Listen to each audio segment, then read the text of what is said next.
Hi everyone, Nifty का analysis देख लेते हैं। कल वीकली एक्सपायरी है निफ्टी की, तो क्या डायरेक्शन रहेगी, क्योंकि कहीं ना कहीं मार्केट में एक ब्रेकआउट जो हुआ था वो फेल होता हुआ दिख रहा है। आज गैप डाउन ओपनिंग हुई वीक एरिया में और डाउन साइड ही आके क्लोज दिया है मार्केट। देखिए एनालिसिस जो हमने किया था उसमें क्लियर डिस्कस किया था कि मार्केट 23,900 वगैरह के नीचे आके ट्रेड करता है तो वीकनेस रहेगी, क्योंकि मार्केट में यहाँ पे देखिए मैंने आपको समझाया भी था। मैं आपको 1 आवर चार्ट पे फिर से दिखा देता हूँ, क्योंकि 1 आवर चार्ट एक बड़ा चार्ट होता है। यहाँ पे आपको क्लियर दिखेगा। देखिए क्या हुआ था, मार्केट में इस तरीके से कोई एक ब्रेकआउट आया था और रिटेस्ट लेवल के आसपास हम थे।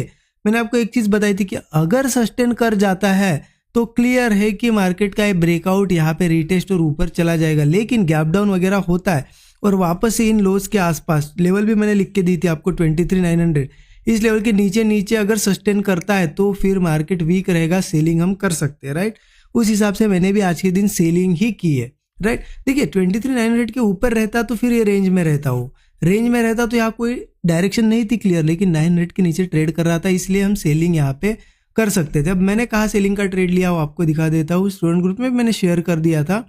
मैंने ट्रेड लिया यहाँ पे, पहले कंफर्मेशन देखा मैंने, ओपन हुआ मार्केट, ओपनिंग के बाद नीचे आया, एक सपोर्ट लेने की कोशिश की, लेकिन जब ये सपोर्ट नहीं ले पाया, नीचे आ रहा था, तो इन लेवल्स के आसपास कहीं ब्रेकडाउन देख के मैंने ट्रेड प्लान किया। मार्केट थोड़ी देर रुका, यहाँ पे कुछ यहाँ पे नीचे आया था, मुझे अच्छा प्रॉफिट भी दिख रहा था, बट मार्केट ने क्या किया, यहाँ से रिवर्सल दिया। अब देखिए इतना तो क्लियर था कि मार्केट वीक एरिया में है, मार्केट गिरेगा। इसके बावजूद मैंने वो ट्रेड होल्ड नहीं किया ज़्यादा, क्योंकि देखिए ये इंट्राडे का ट्रेड था। हो सकता था आज के दिन ऐसा ऊपर क्लोज और कल नीचे आए, हम उसे तो यहाँ पे लास्ट तक 330 तक नहीं रख सकते, राइट। तो इसीलिए यहाँ पे क्या हुआ था कि ये जो ट्रेड मैंने लिया था कुछ प्रॉफिट भी दिखा, लेकिन जब ये ऊपर आने लगा था, लॉस दिखाने लगा था, तो मैंने उसको निकाल दिया, क्योंकि हो सकता था ये हाई तक भी जाए, इसके ऊपर भी जाए, राइट। मार्केट यहाँ पे फिर ऊपर गया भी।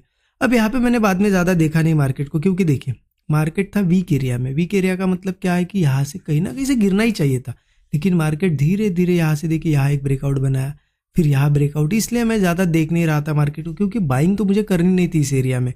यहाँ पे रेंज भी थी एक और वीक एरिया भी था। मार्केट अल्टीमेटली फिर लास्ट में यहाँ पे नीचे आके क्लोज दिया है, राइट।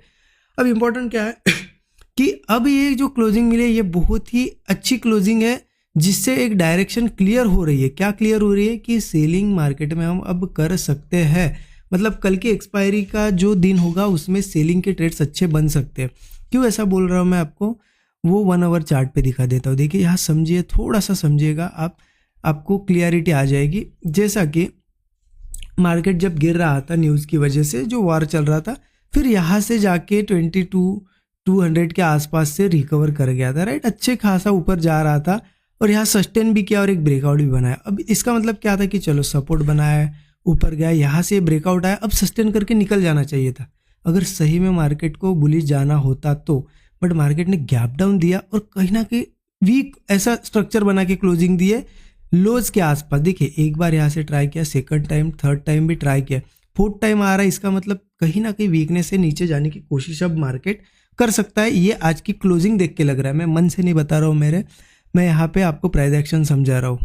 तो अब क्लियर है मेरा यहाँ पे कि कल के दिन, एक्सपायरी के दिन, मैं यहाँ पे सेलिंग साइड के ट्रेड प्लान करूँगा, क्योंकि मार्केट अब जिस लेवल पे ट्रेड कर रहा है यहाँ से सपोर्ट नहीं है, ऊपर जाना मुश्किल है। मार्केट को ऊपर भी जाना है तो पहले कहीं ना कहीं 23,680, 23,400 वगैरह इन लेवल्स पे तो आना पड़ेगा, सपोर्ट टेस्ट करनी है, सपोर्ट से फिर ऊपर जा सकता है, ठीक है। तो जब तक सपोर्ट पे नहीं आता, सेलिंग करके ये मूव हम कैच कर सकते हैं। अब कैसे ट्रेड प्लान करना है, देखिए 15 मिनट चार्ट पे आइए, क्लियरली समझाता हूँ आपको। देखिए मार्केट हो सकता है आज अच्छी सेलिंग दिखाई दी, हो सकता है थोड़ा बहुत गैप अप भी हो, फ्लैट भी हो या गैप डाउन भी हो, कहीं पे भी ओपन हो, इतना ध्यान रखना है हमारे सपोर्ट लेवल के ऊपर ओपन होना चाहिए। मतलब ये 23,680 की जो लेवल है इसके ऊपर होना चाहिए, क्योंकि यहाँ पे सीधा ही ओपन होगा तो फिर हो सकता है सपोर्ट से बाउंस बैक भी आए।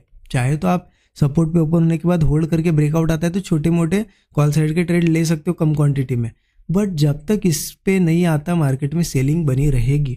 तो मेरा प्लान सिंपल है, फ्लैट ओपन हो, गैप हो या गैप डाउन हो, मैं एक वेट करूंगा वीकनेस कब आती है। मतलब ओपनिंग के बाद सीधा ही कभी ट्रेड नहीं लेना होता है। ओपन हुआ मार्केट, हो सकता है थोड़ा बहुत रिट्रेस करने ऊपर जाने, तो जब ये वापस नीचे सपोर्ट्स बनाएगा ऐसे और ब्रेकडाउन देगा तब हम पुट लेंगे। या फिर हो सकता है मार्केट ओपनिंग के बाद नीचे ऐसा सस्टेन करे और ब्रेकडाउन दे, तब हम पुट लेंगे, क्योंकि हमारा तो क्लियर है कि 680 तक तो ये इजीली आएगा और अगर मार्केट किसी केस में गैप डाउन या कुछ करके 680 के नीचे भी ट्रेड करता है, मतलब 680 के नीचे ट्रेड करने लगता है, तो अगला टारगेट इसका 23,400 एक सपोर्ट है, वहाँ तक वो जाएगा। इसके बाद 23,100 भी, ये सभी लेवल्स हमें देखने को मिल सकती है अगर ये वीकनेस कंटिन्यू रही, लेकिन 680 तक तो इजीली आएगा, तो हम सेलिंग कर सकते हैं।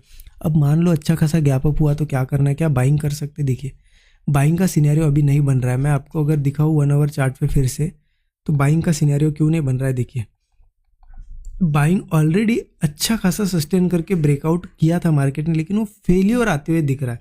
अब फिर से अगर गैप अप होगा तो डायरेक्ट बाइंग नहीं कर सकते। अब हमें वेट क्या करना पड़ेगा कि वापस कहीं ना कहीं ये रेजिस्टेंस वापस इन रेजिस्टेंस के आसपास आए, या फिर यहाँ से ऐसा स्ट्रक्चर बनाए। उसके लिए थोड़ा सा हमें यहाँ से 400-500 पॉइंट तो रुकना ही पड़ेगा बाइंग करने के लिए इस पॉइंट से। जब ये वापस ऊपर आएगा, सस्टेन करेगा, तब बाइंग कर सकते हैं। क्योंकि अगर आप सोचोगे कि चलो थोड़ा सा गैप अप हुआ मार्केट 100-200 पॉइंट, तो क्या बाइंग करें? नहीं कर सकते, क्योंकि एक रेंज है, इस रेंज में क्लियरिटी नहीं है। हो सकता है गैप अप हो 100-200 पॉइंट और फिर से इस रेंज में घूमने लगे, एक दो और 2-3 दिन निकाले, इसलिए यहाँ क्लियरिटी नहीं है। वापस ऊपर आता है, वापस इन सब रेजिस्टेंस के पास, तो बाइंग कर सकते हैं। सेलिंग का तो क्लियर है यहाँ से, तो मेरा ज़्यादातर प्लान सेलिंग का ही रहेगा। बाकी जो